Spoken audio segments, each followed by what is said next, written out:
Buenas tardes amigos, muchas gracias por asistir al Zoom de P4. Néstor Valqui les saluda. Estamos con el doctor Víctor Castillo de Proinversión, quien va a ser el expositor principal en esta exposición sobre proyectos en activos. Para la presentación previa, el doctor Juan Escobar. Por favor, Juan, si fueras tan amable. Muchas gracias. Bien, tengo el grato placer de presentarles al economista, al magíster en economía Víctor Castillo Advíncula. Él es funcionario de Proinversión y como señalábamos previamente, comercialmente existen tres esquemas de inversión público-privada. Un esquema es bastante conocido como APP. Es un esquema que se ha trabajado bastante en el país a nivel de puertos, aeropuertos, carreteras, hospitales, y que últimamente se ha venido a menos por un conjunto de problemas que han habido de tipo legal. La otra herramienta conocida es la que se llama obra por impuestos, que es un esquema bajo el cual los empresarios privados adelantan inversión a cuenta de un proyecto público y después lo recuperan a través de los impuestos. Pero esta herramienta es particularmente importante, es bien interesante. Se denomina proyecto en activos. Y es una herramienta precisamente sobre el cual Víctor Castillo Advíncula tiene la responsabilidad de promocionarlo a partir de su posicionamiento que tiene la institución de Proinversión. Entonces yo creo que esta es una herramienta que les va a agradar, les va a causar atención, y si alguien pues tiene algún interés de poder invertir en algún tipo de negocio, yo creo que esta es una herramienta bien interesante. Entonces, sin mayor preámbulo, yo lo dejo a Víctor Castillo Advíncula, que previamente agradecerle por su participación, a que nos pueda un poco explicar en detalle cuál es el concepto y cuál es el esquema de esta herramienta de inversión público-privada. Adelante, Víctor, muchas gracias. Gracias, Juan. Vamos a hablar sobre este tema que es poco conocido. Sin embargo, nosotros en Proinversión ya lo venimos aplicando hace algún tiempo. Es el denominado proyectos en activos. Ustedes saben que existe un marco legal para las asociaciones público-privadas. Dentro de ese mismo marco legal, desde hace unos 4 años se creó el mecanismo de proyectos activos, que también es una forma de asociarse entre el Estado y el sector privado para sacar adelante proyectos públicos. Entonces, el decreto legislativo 1362 y su reglamento establecen los procedimientos y los mecanismos y los plazos para desarrollar asociaciones público-privadas, APPs, y proyectos en activos, ¿no? Para darles un ejemplo, las APPs son asociaciones entre el Estado y el sector privado para sacar adelante proyectos de servicios públicos o de infraestructura pública. Entonces, servicios públicos como por ejemplo telecomunicaciones, saneamiento, infraestructura pública como carreteras, puertos, aeropuertos, ¿no? Entonces, al final todo está orientado a los servicios públicos en una APP. Pero existen otros proyectos que sin ser reconocidos como servicios públicos se pueden desarrollar también en alianza con el sector privado, entre el Estado con el sector privado. A esos otros proyectos que son importantes del punto de impacto local, regional o nacional y que se puede desarrollar en alianza con el sector privado y que no son servicios públicos ni infraestructura pública, a esos proyectos se les denomina proyectos en activos, ¿no? No sé si están viendo la pantalla. Sí, doctor, sí se ve. Sí. Está la portada, proyectos en activos. Ya. No sé por qué no pasa.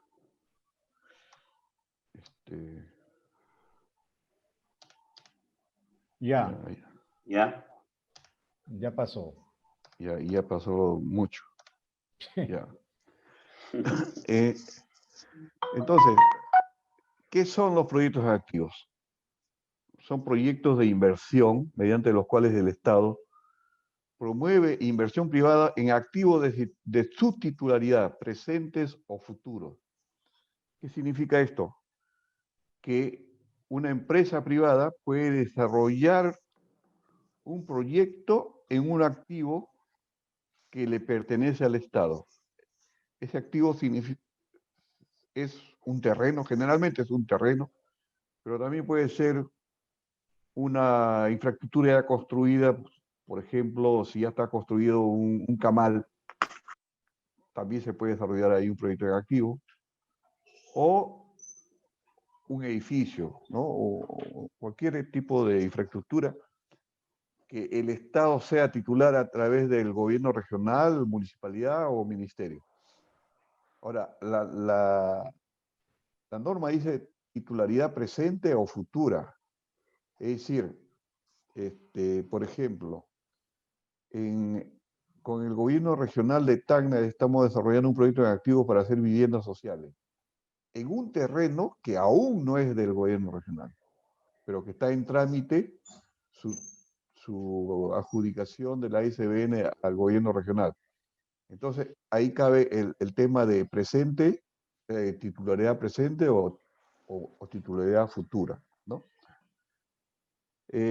Otra característica de los proyectos activos es que son proyectos que no comprometen recursos públicos del Estado, o sea, no puede ser cofinanciado. Las APP sí pueden ser cofinanciadas, pero los proyectos activos no. Acá los gastos de inversión, los gastos de operación, todos son de responsabilidad y riesgo de la empresa privada. Por lo tanto, el Estado no compromete ningún sol en el proyecto, solamente pone a disposición el activo. Y tampoco se trasladan los riesgos a la entidad pública. Ningún riesgo del proyecto se traslada a la entidad pública. Entonces, para el Estado resulta siendo un buen negocio desarrollar proyectos activos. Ahora, los proyectos activos obviamente tienen que ser rentables para la empresa privada, para que pueda asumir todos los gastos y los riesgos del proyecto. Estos proyectos en activo, los procesos se pueden iniciar bajo iniciativa estatal o iniciativa privada. Bajo iniciativa estatal significa que el Estado, imagínense, en una municipalidad X, quiere construir un terminal terrestre, ¿no? Un solo terminal terrestre para que ahí vayan todos los buses y no haya tanto congestionamiento en el centro de la ciudad. Entonces, la municipalidad hace un estudio y adquiere un terreno y convoca un concurso para que una empresa privada desarrolle un proyecto activo en ese terreno. Esa es iniciativa estatal. Pero la iniciativa privada es cuando la empresa privada identifica la necesidad y la oportunidad de negocio, ¿no? Y le propone a la municipalidad, o sea, en ese caso el que hace el proyecto es la empresa privada, un proyecto a nivel de perfil. Y se lo entrega a la municipalidad, le dice, en tu terreno que tienes ahí yo te voy a construir un terminal terrestre de estas características. Esa es iniciativa privada. Entonces, la iniciativa privada sigue un procedimiento que está establecido en la ley hasta que se otorga la UNAPRO, ¿no? Luego que los proyectos activos pueden dar lugar al final del proceso a la suscripción de diversos tipos de contratos. Hay contratos que no suponen la transferencia de titularidad del activo a la empresa privada, sino se puede firmar un contrato de cesión en uso, un contrato de arrendamiento, un contrato de usufructo. De usufructo es cuando ya la infraestructura está construida y se le da a la empresa para que lo opere, lo equipe y lo opere. Entonces se firma un contrato de usufructo de esa infraestructura. Eso ocurrió, por ejemplo, con un camal en Piura. La municipalidad construyó el camal y no tuvo dinero para operarlo. Entonces se hizo un proceso hoy día y se firmó un contrato de usufructo, ¿no? A cambio de eso, la municipalidad recibe un porcentaje de los ingresos. El otro tipo de contrato es el derecho de superficie, que es el que más se usa. El derecho de superficie es como un contrato de concesión.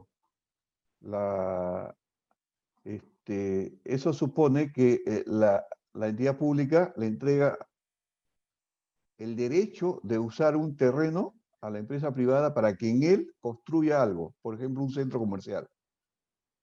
Y que ese centro comercial lo opere y lo mantenga durante un determinado número de tiempo, por ejemplo, 25 años. Al cabo de los 25 años, tanto el terreno como lo construido en él retorna al Estado, ¿no? Y claro, después de 25 años ya lo construido en él está totalmente depreciado. Pero hay otros tipos de contratos que dan lugar a la transferencia del bien, del terreno, ¿no? Para ciertos tipos de proyectos. Por ejemplo, para proyectos de vivienda social. Una empresa privada, inmobiliaria, presenta un proyecto inmobiliario a la municipalidad y le dice: en este terreno que tú tienes te voy a construir 1000 viviendas bajo el mecanismo de techo propio. O sea, para gente de menores ingresos, ¿no? Pero como el que va a construir es el privado y después lo tiene que vender a terceros, necesita que le vendan el terreno, ¿no? Entonces, en ese caso, se vende el bien, ¿no? Después hay también los contratos de permuta. Puede ser de que, le voy a contar una anécdota que en Pisco, después del terremoto, ahí nomás al año siguiente, después del terremoto, la empresa del grupo Interbank le ofrece a la municipalidad, le dice: dame tu terreno donde está ubicado tu estadio para ahí construir un gran centro comercial y yo te construyo el estadio en otro lugar más aparente. Esa es una permuta, ¿no? Claro, el tema no prosperó porque cuando llegó esa sesión del consejo se pusieron sentimental y dijeron: no, ¿cómo le vas a destruir el estadio si ahí jugó mi abuelo, mi papá, qué sé yo? Entonces, no se llegó. Bueno, y ahí está el estadio cayéndose a pedazos todavía, ¿no? Es un estadio bien viejo. Pero esa situación se puede dar, una permuta. Entonces, son diferentes tipos de contratos que se pueden dar. Y resumiendo, no pueden comprometer recursos públicos, no pueden trasladar riesgos propios de una APP a la entidad pública. Su desarrollo se da mediante un proceso más simple que las APP. Ese es interesante. En la legislación que les menciono, el desarrollo, los procesos de APPs son bien complejos y si son cofinanciados, mucho más complejos y demoran varios años en madurar. En cambio, los proyectos en activo tienen un procedimiento más simple, ¿no? Mucho más simple que las licitaciones público-privadas. Por lo tanto, no se aplica la clasificación de autofinanciada o cofinanciada. No son APPs. Y tienen como antecedente el decreto legislativo número 674. El 674 es el decreto con el cual se hicieron todas las grandes privatizaciones acá en el país, ¿no? De ahí nacen esta idea de proyectos en activos. Algunos ejemplos de proyectos en activos. Como ya le dije, vivienda de interés social, más al final les voy a mostrar un par de ejemplos que nosotros hemos ayudado, hemos asesorado. Se pueden desarrollar centros comerciales, camales o centros de beneficio ganadero, como le gusta llamar a algunos, centros médicos, o sea, centros médicos tipo hospitales de solidaridad, centros productivos, ¿no? Algunos gobiernos regionales tienen piscigranjas, centros ganaderos que pueden asumirlo los privados a través de un proyecto en activo. Terminales terrestres, ¿no? Ese es un tema muy interesante también. También le voy a mostrar un ejemplo al final. Parques industriales, mercados, playas de estacionamiento. Acá en Lima hay varias playas de estacionamiento subterráneas y seguramente van a venir más, ¿no? Ahí se aplica esta modalidad de proyectos en activo y se firma un contrato de derecho de superficie, ¿no? De derecho de superficie. Pese a que no está en la superficie, está debajo de la superficie, pero legalmente sí opera el derecho de superficie para hacer playas de estacionamiento debajo de una avenida, como está en Rivera Navarrete, o debajo de un parque, como está en Miraflores, ¿no? También se pueden hacer plantas de tratamiento de residuos sólidos, pero plantas autosostenibles. O sea que el insumo, o sea, el residuo sólido es el activo que pone a disposición la entidad, y la empresa lo que hace con esos residuos sólidos puede hacer biogás, energía eléctrica, fertilizantes, alimentos balanceados, en fin, varias cosas. Entonces, como dijimos, los proyectos activos son de responsabilidad y riesgo de la empresa privada. Entonces, la empresa privada lo único que va a solicitar es los residuos sólidos.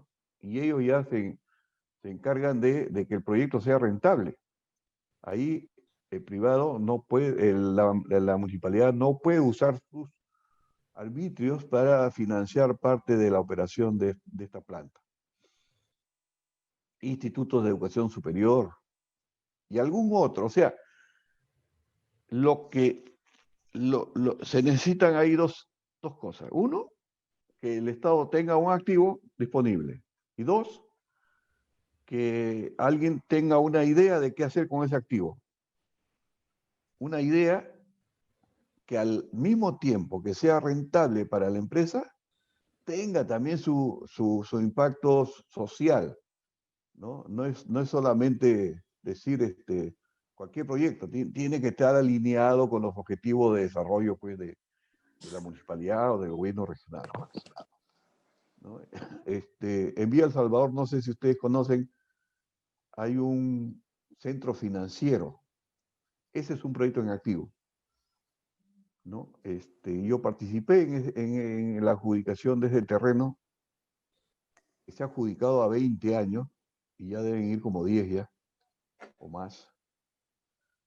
Era un terreno donde la municipalidad guardaba chatarra, y estaba frente al parque industrial. Y un privado dijo, acá yo puedo hacer un centro financiero.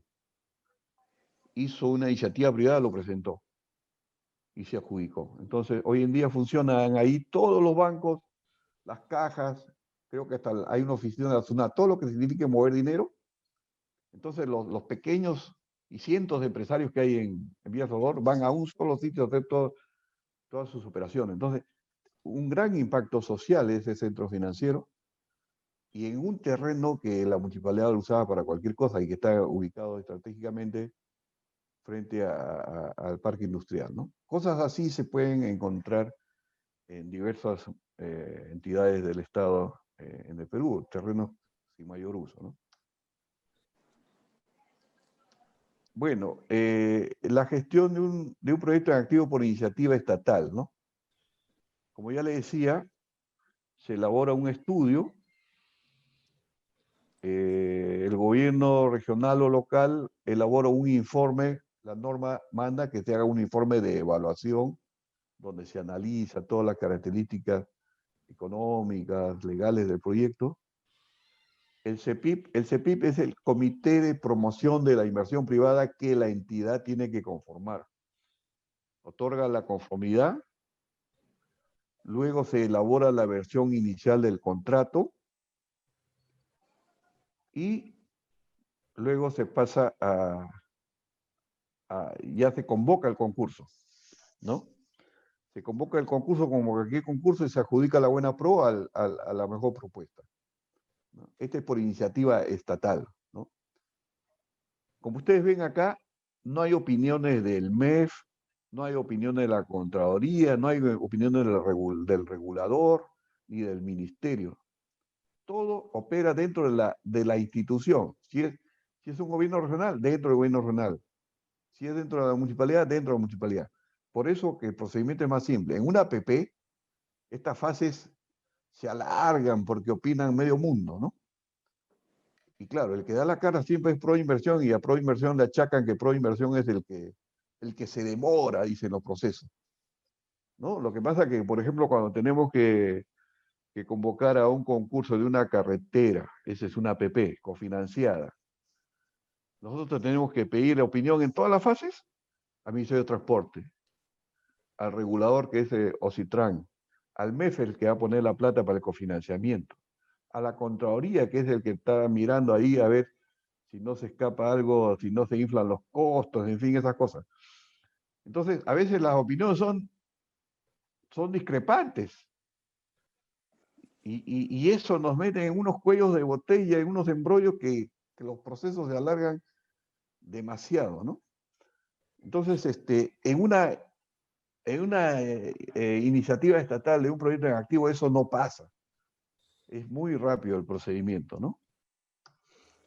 Y un proyecto en activo por iniciativa privada, o sea, cuando la empresa es la que elabora el proyecto, ¿no? Presenta el proyecto en cualquier momento, la iniciativa privada, ¿no? Esto también, eso en cualquier momento es importante porque las iniciativas privadas en asociaciones público-privadas tienen su ventana, o sea, los ministerios tienen que decir en qué momento tienen que presentar, ¿no? Acá el proyecto activo es en cualquier momento.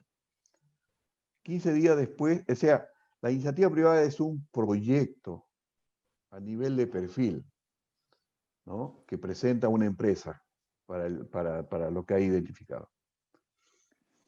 15 días tiene la entidad para admitir a trámite. La admisión a trámite significa que hay que verificar si el proyecto contiene todo lo que la norma exige. La norma exige que tenga un cierto contenido.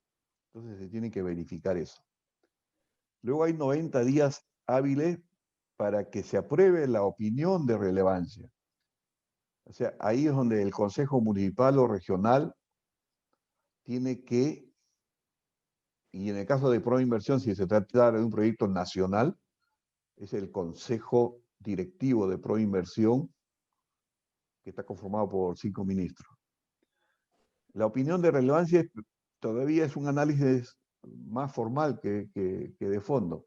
Es para verificar si el proyecto presentado está alineado con los objetivos de desarrollo nacional, local o regional.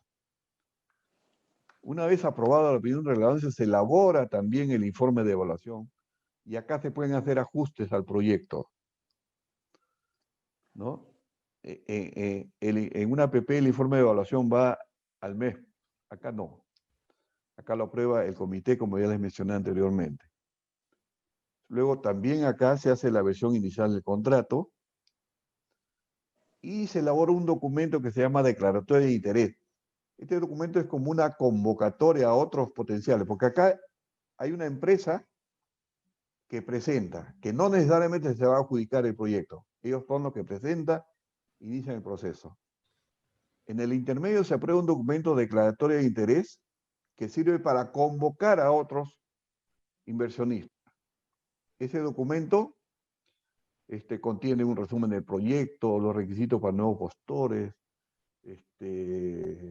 la inversión referencial, el cronograma, la carta fianza, el modelo carta fianza que tiene que presentar cada interesado, y tiene como anexo la versión inicial del contrato.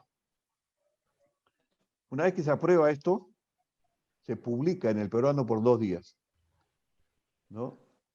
Y se convoca y se le da un plazo de 90 días para que otros interesados presenten no un proyecto, sino una carta diciendo estoy interesado en el proyecto. Y acá está mi carta de fianza porque mi interés es serio.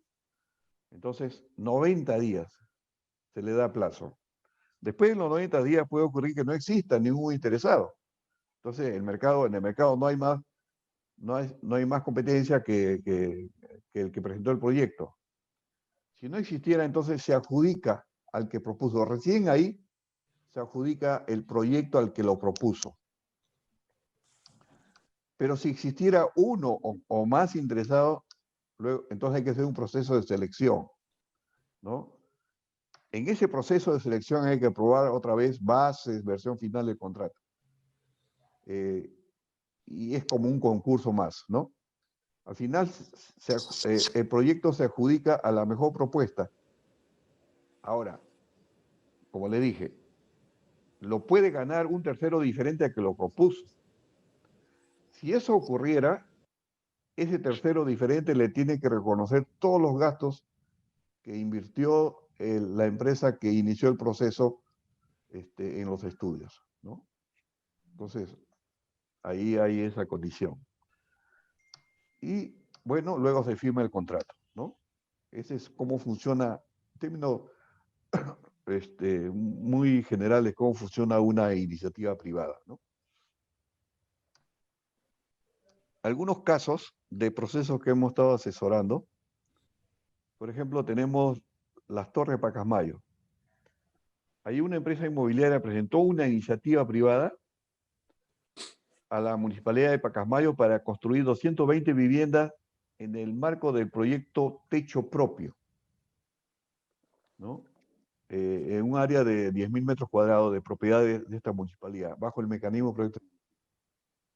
Ahora, el tema de techo propio es un tema muy interesante que se está activando recién, pero es un programa del Estado, de subsidio de vivienda del Estado, que no se está aprovechando bien, ¿eh?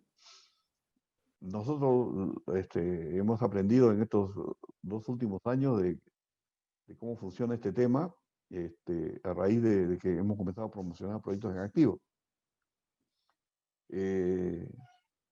Para que ustedes tengan una idea, ¿no? La empresa construye las viviendas en departamentos. Puede también ser en casas unifamiliares, un módulo básico, ¿no? Pero en el departamento, el proyecto de mi vivienda dice, ese departamento no puede costar más de 107.000 soles. ¿Ya?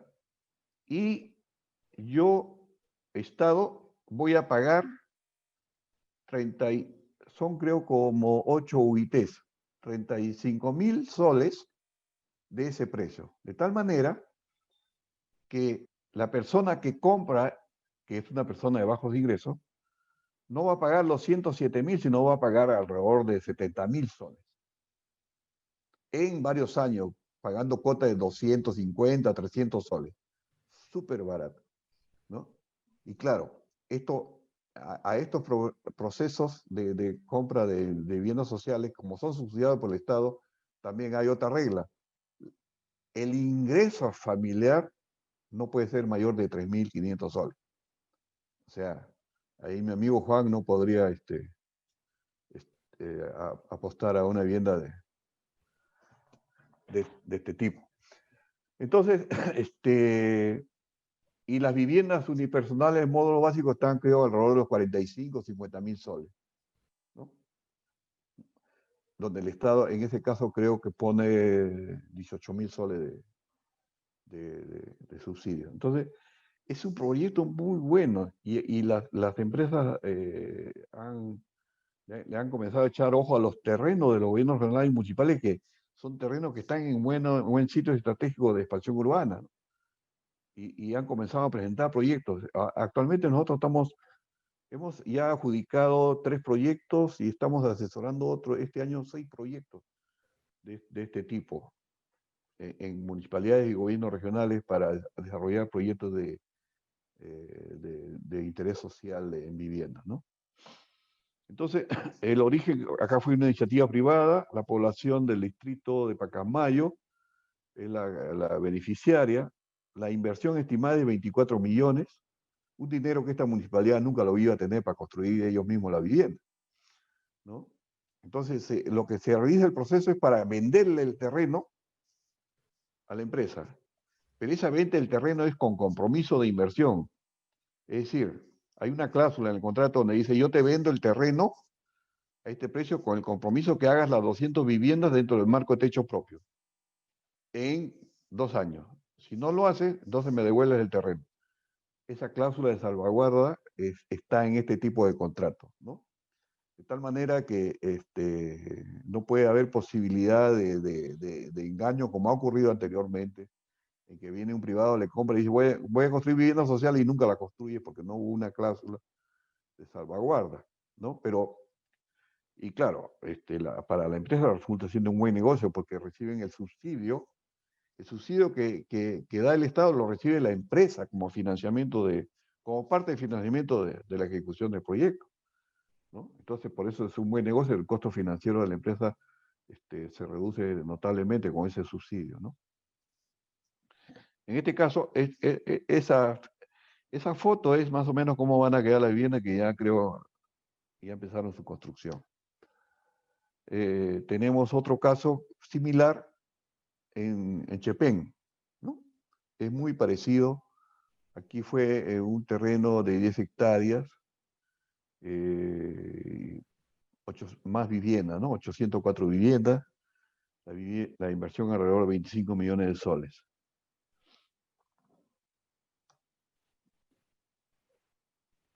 Acá tenemos el terminal terrestre de Trujillo, también es un proyecto en activo.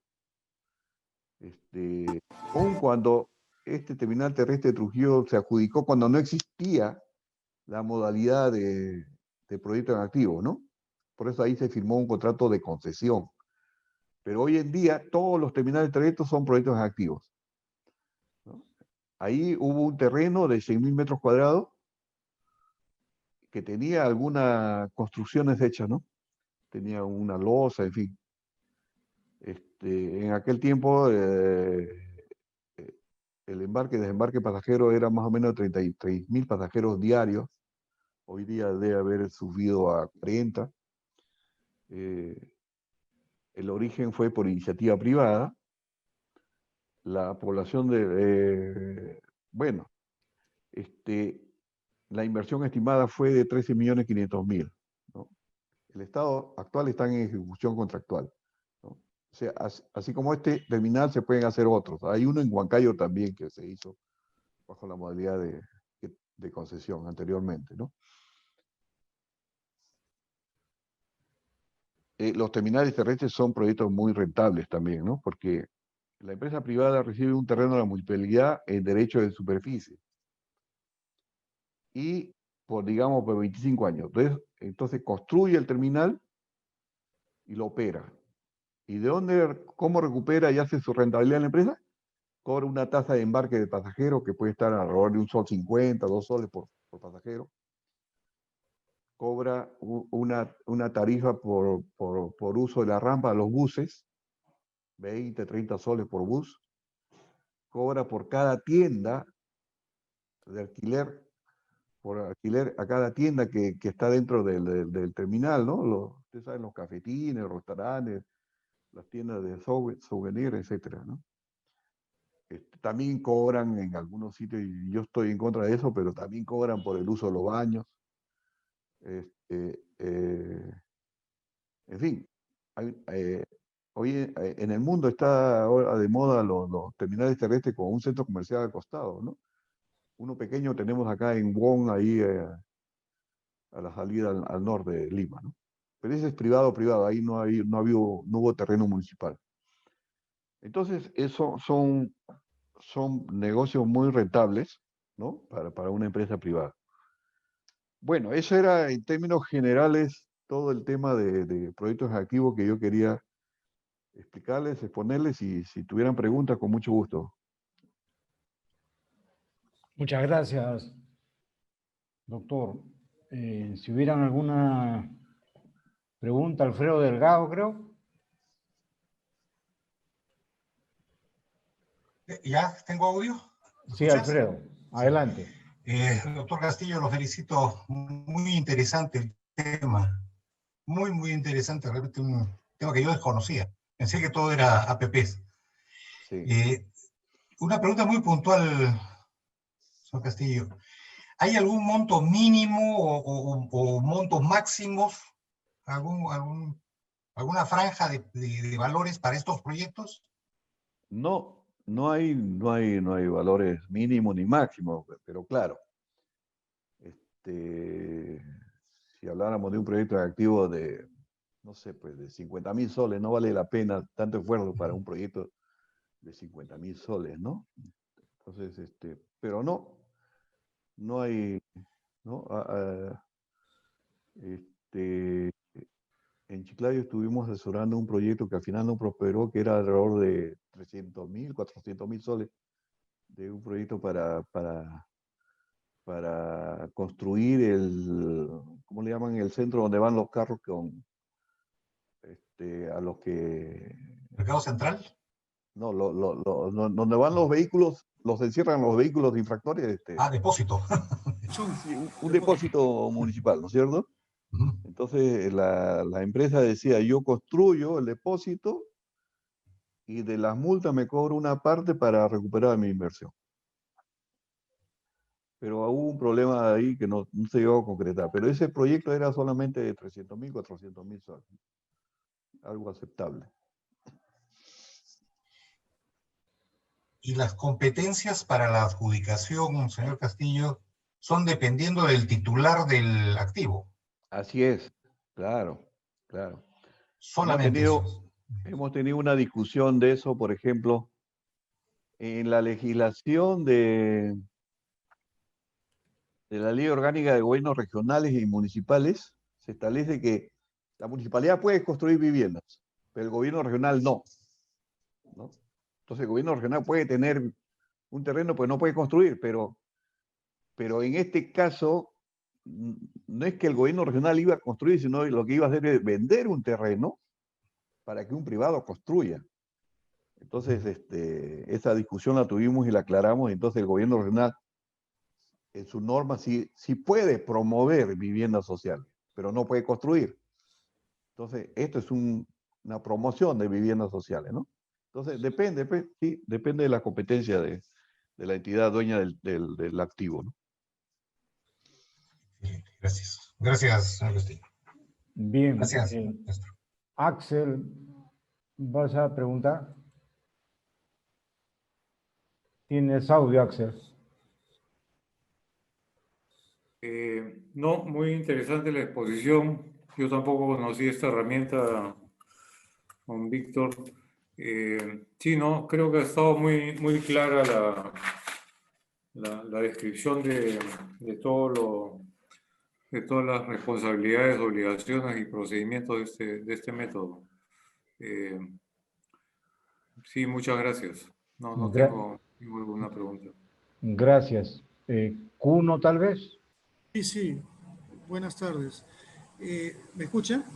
Sí, adelante, Kuno. Gracias por su intermedio. Primeramente, felicitar a Víctor Castillo Advíncula, al señor.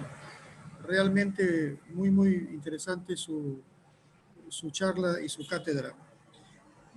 Básicamente, 4 preguntitas.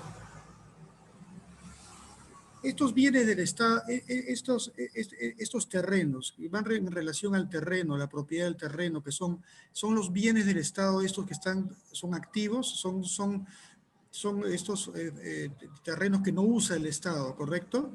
Y que están inscritos en los bienes nacionales. Esa era mi primera pregunta. ¿Cuántos años se otorga el terreno, dependiendo del proyecto, imagino, pero en otros países he visto que a los 99 años usted compra el terreno con $1, ¿no? El privado, el gobierno local. Bueno, yo lo vi en Samoa, ¿no? El gobierno de Samoa, por ejemplo, te daba todo lo que usted quería gratis del gobierno, pero a los 99 años regresaba con todas las infraestructuras y todo acá, o la opción de compra. Pero acá en el Perú, ¿qué limitaciones tiene, por ejemplo, esto con socios extranjeros? Si es un peruano el que reclama un bien para hacer un camal, no sé, una universidad, o para hacer cualquiera de estas cosas, ¿hay limitación para socio extranjero ¿cómo le puedo decir? Se complicaría la cosa, porque veo que en una etapa que usted ha enseñado es la municipalidad que pasa por una serie de procesos y aprobaciones, capaz burocráticas, no son burocráticas, capaz políticas, no son políticas. Eso básicamente era, ¿no? Ya. La tenencia. A ver, los activos pueden ser, como les dije, activos que ya están inscritos a nombre de la entidad pública. Ya están inscritos. O pueden ser que estén gestionando su inscripción y que puedan tener su inscripción en el corto plazo, ¿no?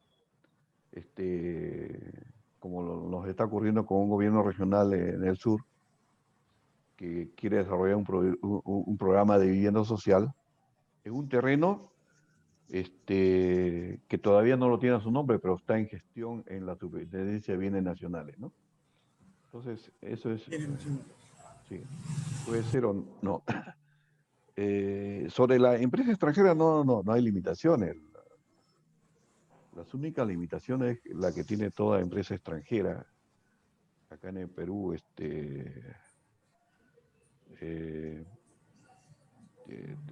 creo que tiene que tener domicilio Perú. local, ¿no? Y no sé qué otras cosas. Pero no está restringido solamente a empresas nacionales, ¿no? Un privado se puede asociar con una empresa extranjera. De hecho, tenemos una iniciativa privada así en Cajamarca, para viviendas también, donde la empresa local nacional está asociada con una empresa española, ¿no? Y no hay ningún problema. La tercera pregunta, ¿cuál era? Era, bueno, limitaciones con socios extranjeros, ¿por cuántos años se otorga el terreno, ¿no? Va a depender mucho de la rentabilidad del proyecto, ¿no? Porque si se trata de un derecho de superficie, entonces hay que hacer un flujo financiero, un modelo financiero, vamos a poner todas las variables, ¿no? Los costos, los ingresos, la inversión y la rentabilidad esperada de la empresa, ¿no? Todo eso se hace una corrida y se ve en cuántos años se puede lograr todo eso. Sobre todo en cuántos años la empresa puede lograr una rentabilidad promedio, digamos, de 14%, 12%. ¿No? Si el proyecto es muy rentable, será pues en 15 años. Entonces ahí ese es el plazo. Si es poco rentable, será en 30, 35 años. ¿No? Entonces, los contratos, cada tipo de contrato tiene un plazo determinado en la norma. El derecho de superficie creo que está en 60 años, el derecho de uso 99 años también. 99. Entonces, pero no se llega tan lejos, ¿no? Ahora, los que manejan algo de finanzas saben que después de los 30 años, ya la rentabilidad adicional que se logra es pequeñísima, o sea que, ¿no? Por eso que en los procesos de proinversión, el contrato más largo es de 35 años, ¿no? Después han sido de 30, 25, de 20, de 15. 20 años creo que es lo normal, ¿no? 20 años, ¿no? Para sacar su... Sí, en proinversión está más o menos 25 años, sí, más o menos. Muchas gracias, señor Víctor, muy amable. Víctor, Sí. una consulta.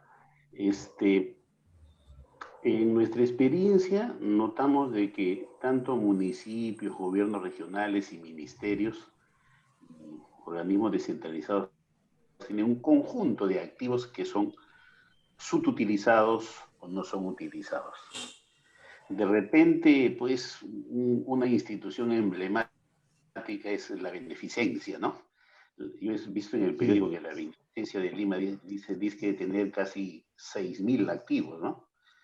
Seguramente muchos utilizados y otros no.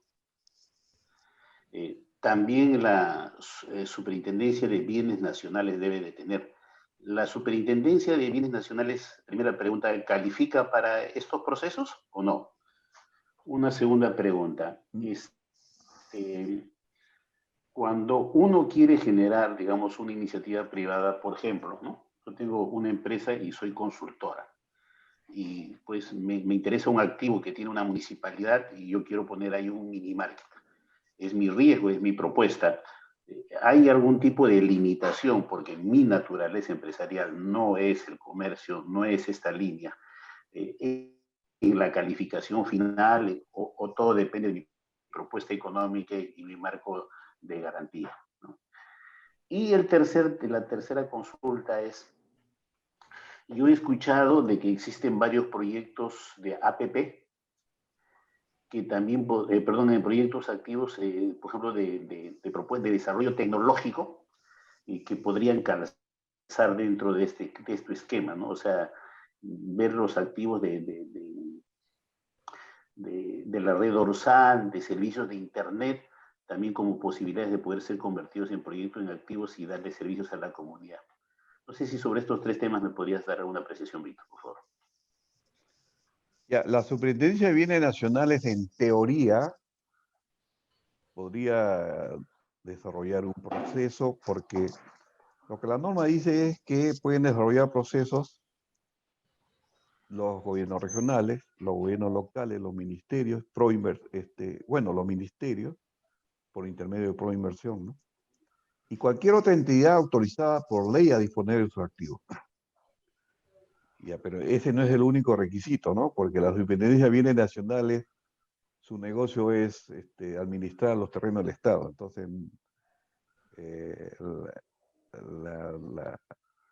la Superintendencia de Bienes Nacionales no podría desarrollar un proyecto de un terminal terrestre, por ejemplo. No es un negocio, ¿no? Entonces, yo creo que la dependencia no puede entrar a tallar como entidad, adjudicar terrenos para cierto tipo de negocio, porque no tiene esa competencia, como si lo tiene una municipalidad, por ejemplo, para un camal, para esto. Eso por un lado. Los proyectos de desarrollo tecnológico son considerados en la norma como asociaciones público-privadas, ¿no? Como asociaciones público-privadas. Ahora, hay un tipo de proyecto que se está desarrollando como proyecto activo de telecomunicaciones. ¿Por qué? Porque el que tiene el que financia el proyecto, él tiene la concesión de la telecomunicación y el que financia la adquisición de las torres y todo lo demás, es el Estado a través de una entidad que se llama FITEL. Y la operación y mantenimiento se le entrega como un proyecto en activo a la empresa privada, ¿no? Entonces ahí se ha buscado esa figura para que el FITEL, que es el organismo financiador de telecomunicaciones, sea el que tiene la concesión eléctrica, la concesión, pero el que opera es un privado mediante un proyecto en activo, ¿no? Ahí se ha estirado un poco el concepto, pero los proyectos en general de desarrollo de tecnología son asociaciones público-privadas. Y no me acuerdo qué otra pregunta hiciste, Juan. Sí, mi empresa es una empresa de servicios, de consultoría, y me interesa hacer, por decirte, un mini market en Chimbote. Mi línea no es de comercio, pero tengo interés en presentar una propuesta para la evaluación, en la evaluación de la pertinencia. De repente no cumplo, o mi propuesta económica y de garantía. Lo que pasa es que la norma dice que la entidad, la empresa privada tiene que tener experiencia reconocida en el proyecto que quiere sacar adelante. Entonces, en ese caso, lo que te convendría es asociarte con otra empresa y entrar en consorcio, ¿no? Con una empresa que sí tenga esa experiencia. Ahora, la norma no dice qué porcentaje, por decir, tú puedes poner el 80% y la empresa que tiene experiencia en operar mini markets o centros comerciales pone el 20%, el 10%, pero ya está. Si si van en consorcio, es reconocida la experiencia de ambos, ¿no? Ujú. Ok. Muchas gracias, doctor Castillo. Tiene una pregunta Almudena González. Sí, buenas tardes con todos. En primer lugar, felicitar al doctor Víctor Castillo por su interesante exposición. Yo quería realizarle 3 preguntas. En primer lugar, si en un proyecto en activos a iniciativa privada resultan exigibles al proponente los estudios técnicos del artículo 85 del reglamento del decreto 1362 o directamente, me ha parecido entender en su exposición, que se pasa de la opinión de relevancia al informe de evaluación sin necesidad de presentación de esos estudios. Efectivamente, como yo le decía, el trámite de un proyecto activo es más simple que una APP, ¿no? Entonces, después de la opinión de relevancia, cuando se aprueba la opinión de relevancia, se aprueba también un cronograma para elaborar el informe de evaluación. Y el informe de evaluación tiene varios conceptos también, ¿no? Entonces, pasamos directo del informe de relevancia al informe de evaluación, ¿no? Es un proyecto en activo. Sí. Quería preguntarle también, ha indicado que puede ser sobre un bien que sea de titularidad pública o futura de la entidad pública. ¿Existe algún límite temporal para que la entidad pública sea ya titular registral de ese bien? Y más concretamente, en el momento en que se apruebe la declaratoria de interés, ¿tiene que estar ya inscrito a nombre de la entidad o sería suficiente con que esté inscrito en el momento de la firma del contrato?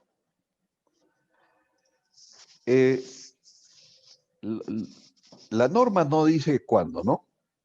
Teóricamente puede ser antes de la firma del contrato. O sea, nadie va a querer firmar un contrato sobre un activo que no es titular, ¿no?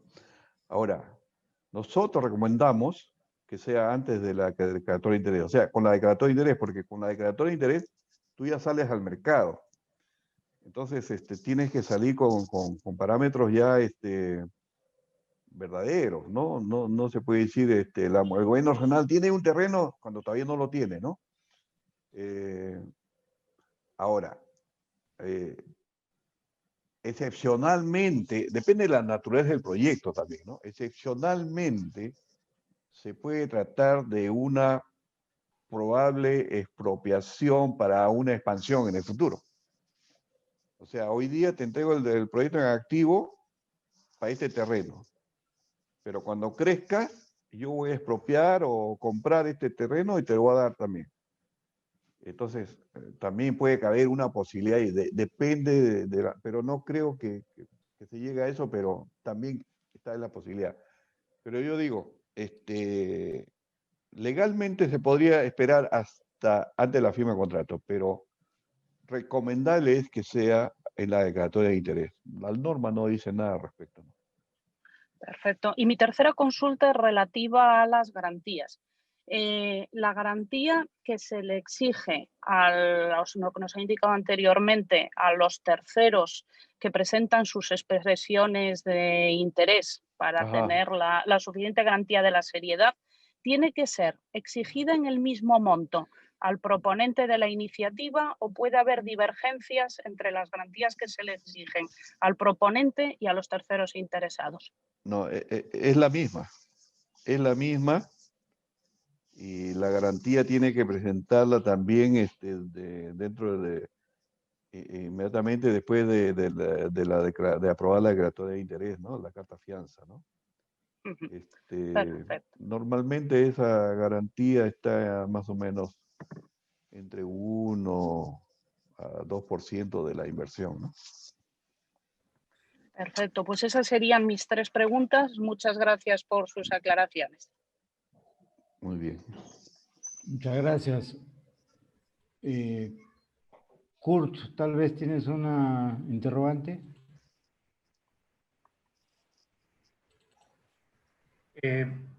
Gracias, gracias Juan. La consulta que yo tengo fue cuando justamente Víctor abordó el tema de las iniciativas privadas. Gracias, Víctor, por la presentación. Disculpa, muy interesante el tema, también no lo conocía. Y en el tema de las iniciativas privadas, me sorprendió un poco cuando dijiste que en parte durante el proceso de los trámites que se siguen, como que se abre a concurso. O sea, yo cuando entendí el tema de la iniciativa privada, era que, imagínense, yo como un inversionista estoy muy interesado, yo quiero sacar adelante este proyecto, ¿no? Pero si de pronto mi idea o mi iniciativa la van a abrir y otros van a entrar a competir contra mi propuesta y me la van a, digamos, a despojar, no sé, es un poco desmotivador. No sé qué reflexión te... No, bueno, así funciona el modelo de iniciativa privada en todas partes.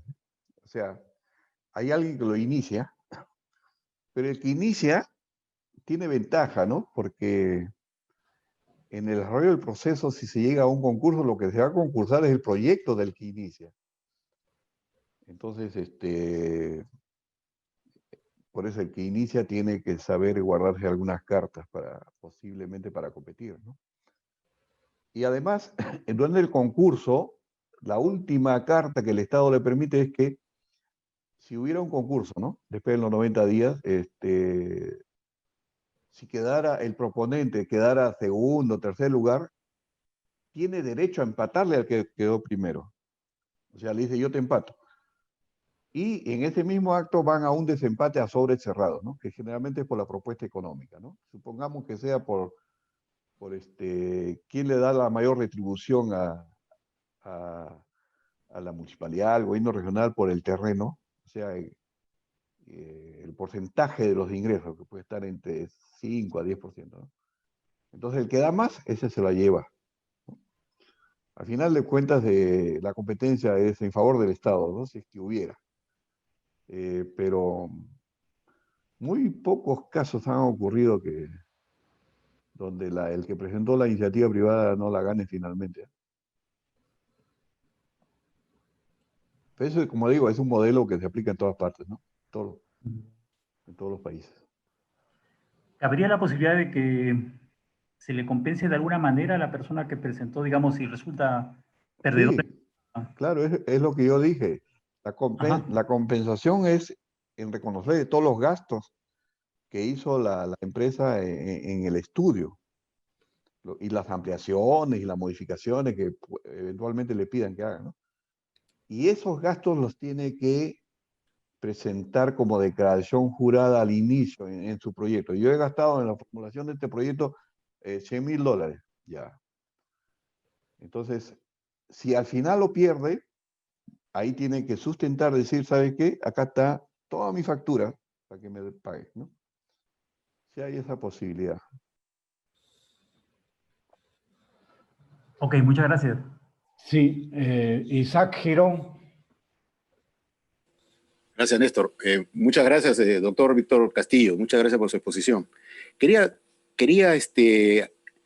que me aclare si es que, como en una APP, el riesgo de ingreso también tiene algún control, alguna garantía por parte del Estado, porque usted mencionó, por ejemplo, el terminal que tenía unos ingresos por uso del terminal, etcétera. Entonces, quería saber si en este caso el riesgo de ingreso tiene participación del Estado. Gracias. No, es lo que mencioné también en mi exposición. El Estado no asume ningún riesgo del proyecto, ninguno. Ningún riesgo. Ah, ok. ¿No? Ok. Sí. De acuerdo, muchas gracias. Bien. Juan, ¿quieres una última intervención?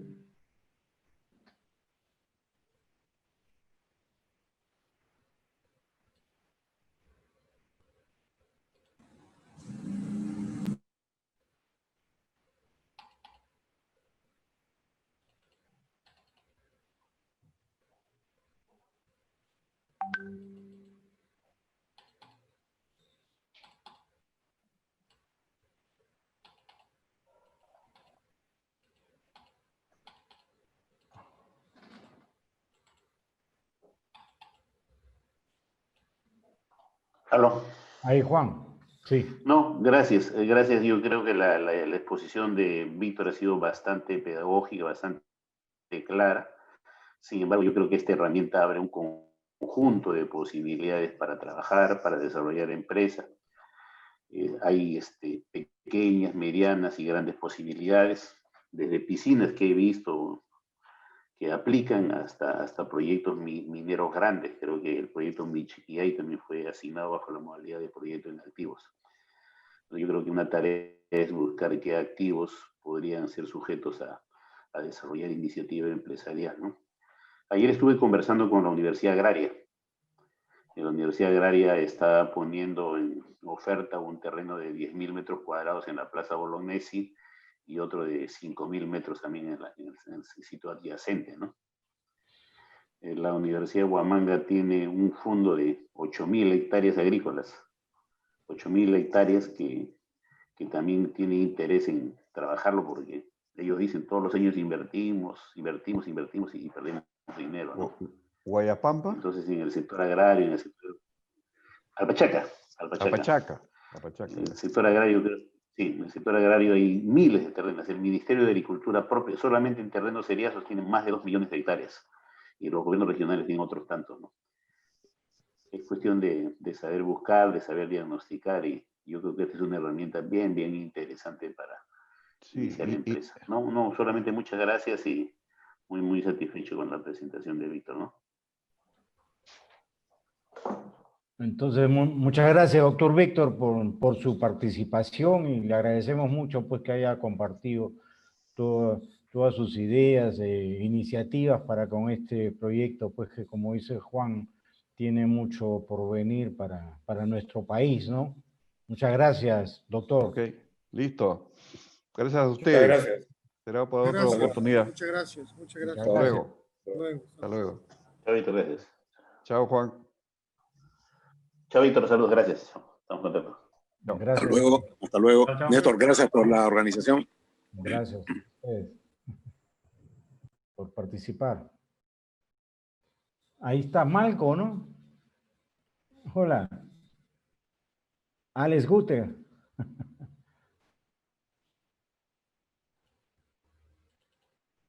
¿Qué tal, Malco?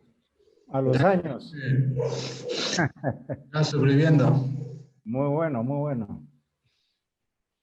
Bisbal.